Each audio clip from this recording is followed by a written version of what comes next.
The first mistake the Galactic Concordance made was assuming humanity feared death. Captain Vrex of the Kartok Legion learned that lesson on a moon with no name, only a catalog number and a thin layer of dust that clung to everything like ash after a funeral. The moon was supposed to be an easy conquest, an outer human listening post, lightly defended, strategically irrelevant. The kind of place conquered species abandoned without a fight. The Concordance fleet arrived in perfect formation. Shields flared. Cannons charged. Ultimatums were transmitted in 12 standardized diplomatic languages. The humans replied with static, followed by a short audio file. It was laughter. Rough. Hoarse.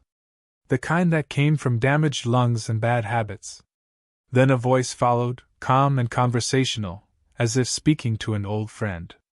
"Just so you know," the voice said, "we've already mined the landing zones. You might want to spread out." The admirals laughed it off. Humans were known for bluster, for bravado, for theatrical defiance. Psychological defense mechanisms of a species backed into a corner. The first dropships touched down 30 seconds later. The moon's surface detonated. Not clean explosions. Not military-grade precision blasts. These were crude, layered charges buried deep and staggered with malicious creativity. The ground folded in on itself, swallowing alloy hulls and legionnaires alike. Gravity shifted. Shockwaves rebounded. A third of the landing force vanished before firing a single shot. Vrex survived because his dropship was late. He watched the destruction unfold from the sky, mandibles clenched tight as tactical feeds dissolved into screaming static. His training told him to regroup, reassess, withdraw if necessary. His pride told him to land anyway. The second wave deployed farther out, avoiding the obvious traps. Kartok legionnaires advanced in disciplined ranks, plasma rifles raised, shields overlapping. They were warriors bred for war, hardened by generations of conquest. Then the humans started shooting back. Their weapons were primitive, chemical propellants, solid slugs, but they hit with obscene force. Kinetic rounds punched through energy shields by sheer stubborn momentum, shattering formations and flinging armored bodies through the dust. Vrex saw a legionnaire lose half his head to a single shot and still take 3 steps forward before collapsing. "Adjust shields!" Vrex barked. Too late. The humans didn't aim for center mass like civilized species. They aimed for joints. Optics. Power packs. Weak points learned not from manuals, but from centuries of killing each other. As the Kartok advanced, the humans retreated, not in panic, but with purpose. Drawing them into ravines. Into narrow passes. Into places where orbital support couldn't reach without killing their own troops. That should have been another warning. Instead, Vrex ordered pursuit. The canyon ambush came fast. Explosions ripped through the walls, not to collapse them, but to reshape them, turning smooth rock into jagged kill funnels. Human fire poured down from above and below, angles impossible, positions suicidal. Vrex saw a human soldier leap from a cliff, firing wildly as he fell, laughing as plasma burned through his chest. He hit the ground already dead, but the impact triggered a chain of charges that tore through an entire platoon. The humans didn't stop to cheer. They moved forward, stepping over bodies, human and Kartok alike, faces grim, efficient, almost bored. This wasn't zealotry. This was routine. After 2 hours of fighting, the listening post was still not secured. Casualties mounted. Ammunition ran low. Vrex requested orbital fire. The answer came back cold and bureaucratic. Denied. Civilian structures detected. Vrex snarled. They are using civilian buildings as fortifications. Confirmed, the fleet replied. Proceed with ground clearance. The next structure breached was labeled in human script, Medical Bay. Vrex expected surrender. Instead, a human in white armor stepped forward, hands raised, not empty, but holding a small device. A medical insignia marked his chest, scorched and cracked. "You don't have to do this," the human said, voice trembling not with fear, but rage held barely in check. "You can still leave." Rex raised his rifle. Step aside. The human smiled sadly. Yeah. That's what I thought. He pressed the device. The explosion tore through the med bay, collapsing the structure inward. Heat and pressure flattened Legionnaires, shredded shields, and fused armor to flesh. Rex was thrown clear, slamming into rock hard enough to fracture his carapace. As he struggled to rise, his optics flickering, he saw something that made his blood run cold. Surviving humans were pulling wounded comrades from the rubble, ignoring their own injuries, ignoring incoming fire. One human, missing a leg, dragged another to safety with teeth clenched, muttering reassurances through blood. Stay with me. Don't you dare die. I swear I'll kill you myself if you do. They laughed together. Rex didn't understand. Back in his culture, warriors fought for honor, for glory, for genetic legacy. Fear of death was expected, accepted, managed. These humans didn't fear death. They feared loss. That realization hit him harder than any explosion. The battle dragged on until night fell over the moon's thin horizon. Fires burned. Bodies cooled. The humans didn't retreat. They simply vanished, melting into tunnels, bunkers, places scanners couldn't reach. Then the broadcast began. Human faces filled every channel. Soldiers. Civilians. Old men. Young women.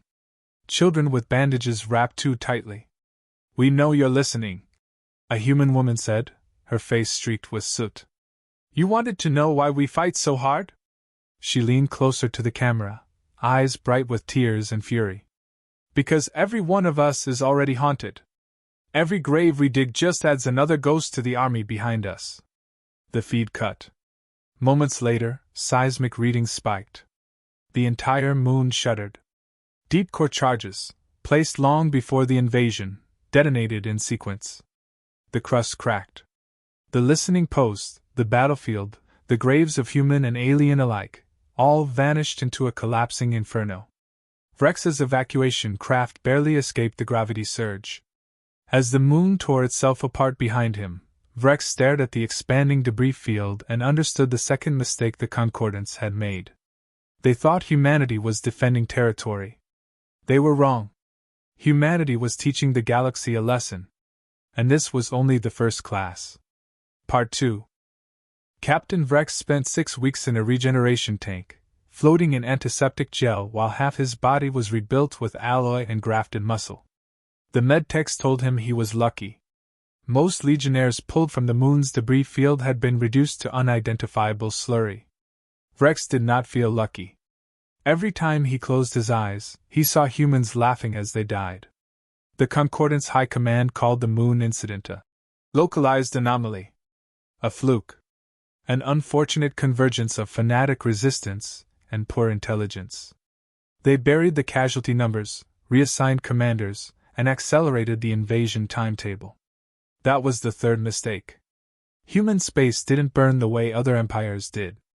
There were no mass fleets rushing to defend border systems. No grand last stands at capital worlds. Instead, the stars themselves seemed to turn hostile. Navigation beacons drifted off position by fractions of a degree, enough to send ships slingshotting into gas giants. Fuel depots self-destructed moments before capture.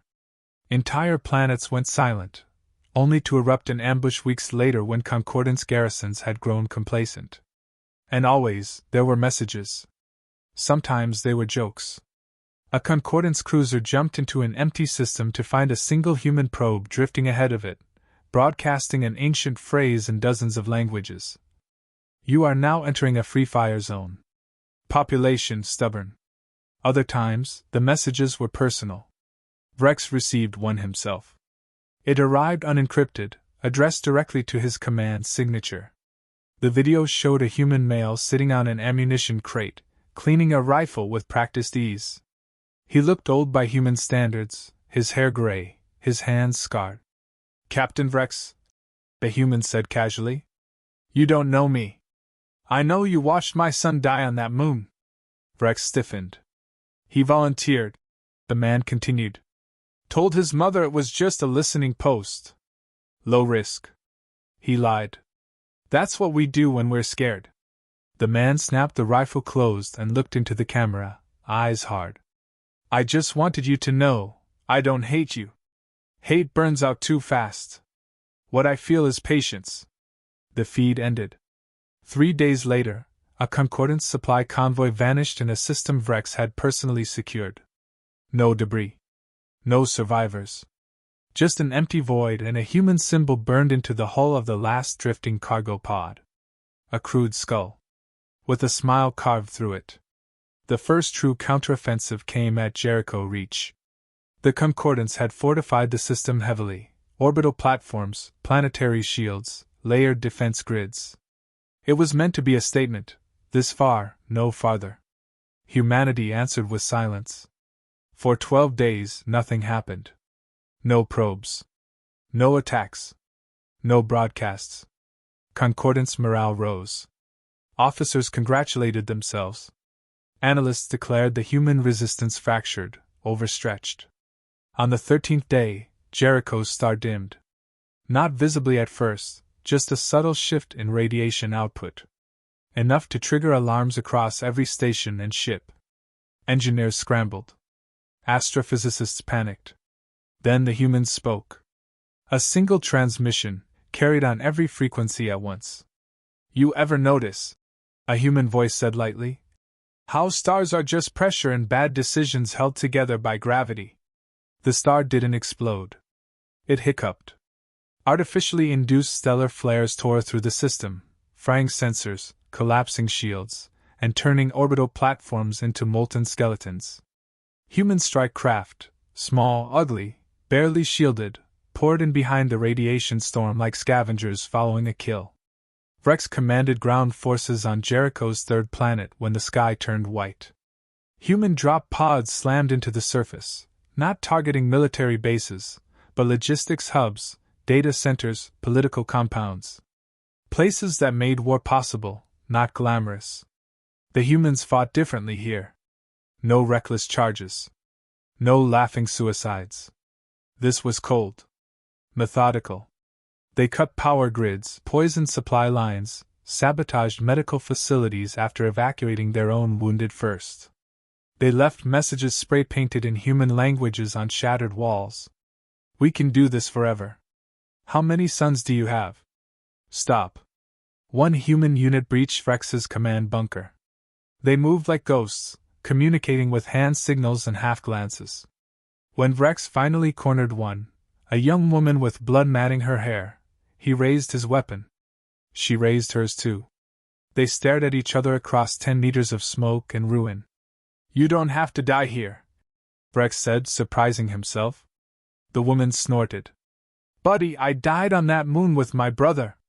This is just extra credit. She triggered a flash charge and vanished into the chaos, leaving Vrex alive and shaking. The truth emerged slowly, pieced together from captured data and terrified analysts. Humanity had never unified politically. They still argued. Still fought each other. Still mistrusted their own governments. But the invasion had done something no human empire ever had. It had given them permission. Permission to stop pretending war was clean. Permission to weaponize grief, culture, history. Permission to fight like a species that had survived itself. Human civilian industries retooled overnight. Toy factories produced drones. Mining corporations built kinetic weapons that could crack moons. Entertainment studios made recruitment vids that doubled as psychological warfare, dark humor layered over brutal honesty. One video ended with a human couple kissing goodbye in a shelter as sirens wailed. See you on the other side, the man said. If not, the woman replied, smiling softly, burn something pretty for me. Vrex watched it 3 times. By the time the Concordance realized humanity wasn't fighting to win quickly, but to outlast everyone, it was too late. Border worlds began refusing Concordance authority, terrified of drawing human attention. Trade collapsed. Member species demanded withdrawal. High Command ordered one final, decisive blow. Earth. Vrex was assigned to the invasion force. As his fleet formed up at the edge of Sol, he stared at the blue planet rotating peacefully below and felt something unfamiliar twist in his chest. Fear. Not of human weapons. Of human memory. Because he finally understood the most terrifying thing about them. Humans didn't forget.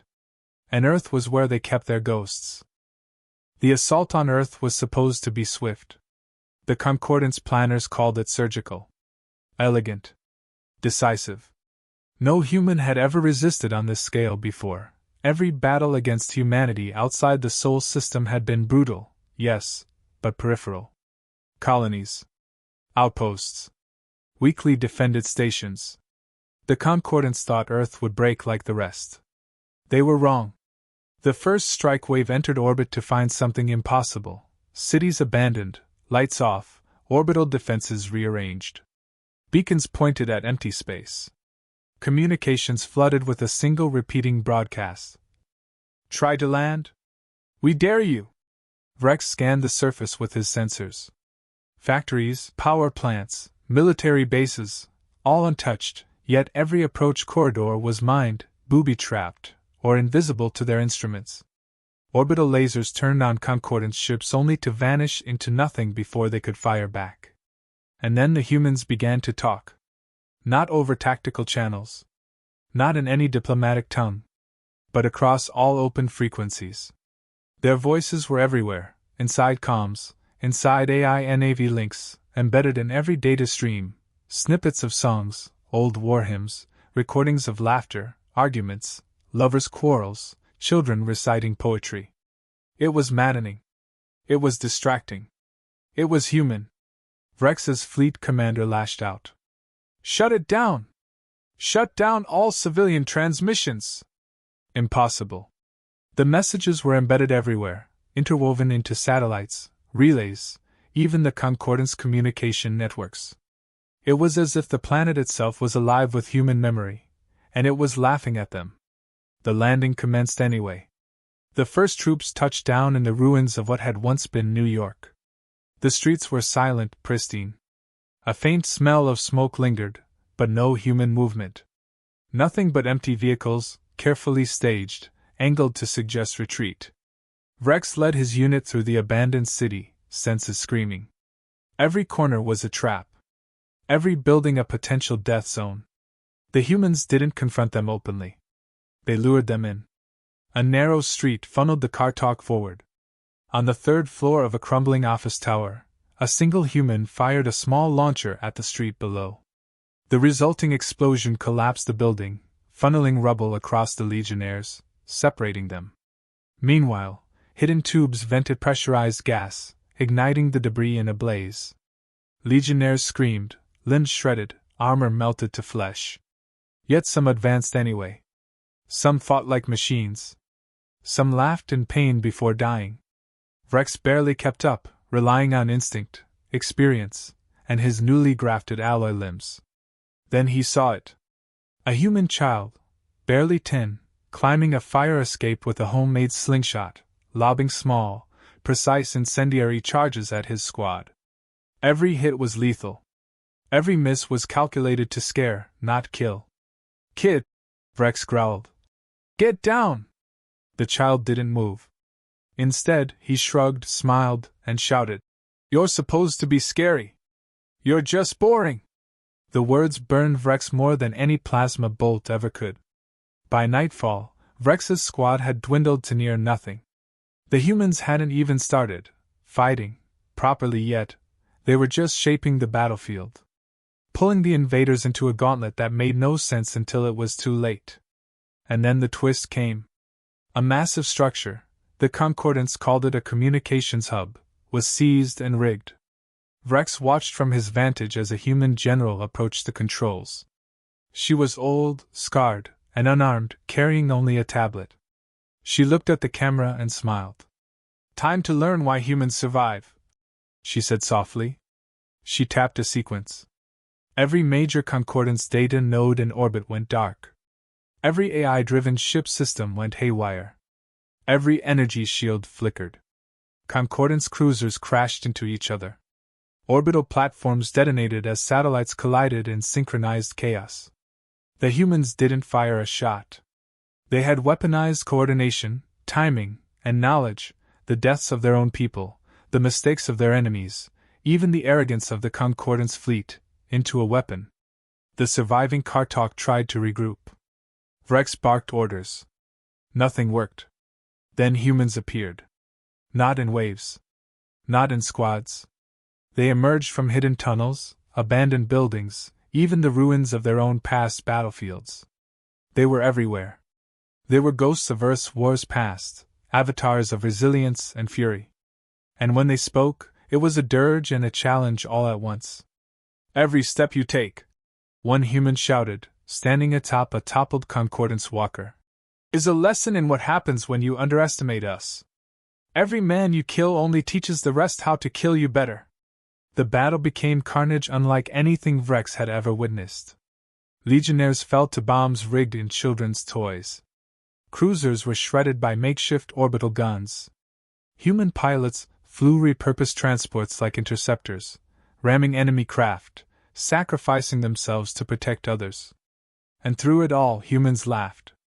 Laughed while setting fires, laughing while losing limbs, laughing while dying in ways that should have killed them 10 times over. Vrex survived again, barely, watching as humans, scarred, broken, but unbowed, retreated into the forests and tunnels of their own making.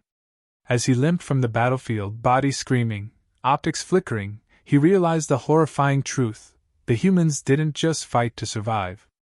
They fought to teach fear. Not to win glory, not for honor, not for conquest, they fought to imprint themselves on the minds of their enemies. And in that imprint lay a lesson the galaxy would never forget: underestimate a human, and death is not a risk, it is a gift, delivered with a grin and a song. The war ended the way no Concordance strategist expected, not with surrender, not with defeat, but with silence. After decades of battles across the Sol system, after moons and outposts became graveyards of plasma and fire, the Concordance withdrew. They didn't call it a retreat. They called it containment. Vrex watched from orbit as the last cruiser limped out of Sol space, hull scarred, engines sputtering, morale shattered. Humanity did not pursue them. They did not celebrate victories with parades or conquest. They did what humans always did best: they repaired, they mourned, and they argued, fiercely, endlessly, absurdly, over who was in charge, who deserved what, who forgot whose birthday. Vrex descended to Earth as an observer, now more machine than living creature, his body a map of scars and grafted metal. He had come to study the humans, as his commanders demanded. To learn their weaknesses. To catalog their strengths. What he discovered instead was a species terrifying in its simplicity. They laughed in the face of death. They loved hard, hated hard, and when they were forced to fight, they did not fight for territory, or empire, or resources, they fought for each other. He met one such human in a ruined city that had survived bombardment by sheer cunning, a general, scarred and weathered, her hair streaked with gray, her eyes tired but unyielding. She offered him water, no hostility in her tone. "Why?" Vrex asked, unable to contain his confusion. "Why do you fight like this? Why endure such losses when surrender would be easier?" The general smiled faintly. "You think we are brave. You think we are strong. We are fragile. Easily broken. That's why we fight. That's why we survive. Because we cannot afford not to." Vrex tried to argue, tried to rationalize it in terms of strategy, genetics, military doctrine. The words faltered on his tongue. There were no equivalents in Kartok culture for what he was witnessing. "Love," she said, as if reading his thoughts. "Family. Friends. Memories. Everything we lose is a weapon we store. Every death teaches us. Every failure becomes a lesson. You mistake our violence for strength. It isn't strength. It's grief weaponized. And we are very good at it." She stood and walked away, leaving him to stare at a planet that had been a battlefield, a classroom, and a proving ground. Over the following months, Vrex documented everything. The tactical brilliance of the humans was horrifying, yes, but what made them truly lethal was impossible to quantify. It wasn't firepower, it wasn't armor, it wasn't numbers. It was humanity itself, the stubborn refusal to yield, the willingness to burn the universe for the people they loved, the ability to turn grief and fear into a weapon that no species had ever learned to counter. Reports reached high command. Strategists debated. Analysts argued. Some said it was madness to even consider peace with humanity. Others whispered the truth aloud, that no fleet, no weapon, no alliance could ever truly dominate humans. That victory against them was not a question of tactics. It was a question of impossibility. And somewhere in orbit, Vrex replayed a simple recording he could not forget. A human child, standing atop rubble, shouting at the sky as the Concordance fleet burned. "You want it scary?" the child yelled. "We're terrifying!" The Concordance never returned. Centuries later, when military academies across alien empires studied the Soul Campaign, the lesson was always the same. Humans are the deadliest warriors in the universe, not because they are the strongest, not because they are the smartest, not because they are the most disciplined. They are the deadliest because they remember. Because they love. Because they know exactly what they stand to lose, and they will burn the stars to protect it. And in that knowledge, every alien species, every strategist, every warrior, every conqueror, learned fear. Vrex walked among the humans one final time, now a relic, more machine than car talk, and listened to their laughter, their arguments, their songs. And he understood, fully, why no one would ever underestimate them again. Because humanity's weapons weren't their guns, their ships, or their explosives. Humanity's weapon was their spirit. And that, he thought grimly, staring at the horizon, was a force no galaxy could ever control. Somewhere, faint across open channels, he heard a war song drifting through the void, laughing, singing, mocking the silence left behind. The humans were gone, at least for now. But their echo remained, and in that echo was a promise. Try us again. We dare you.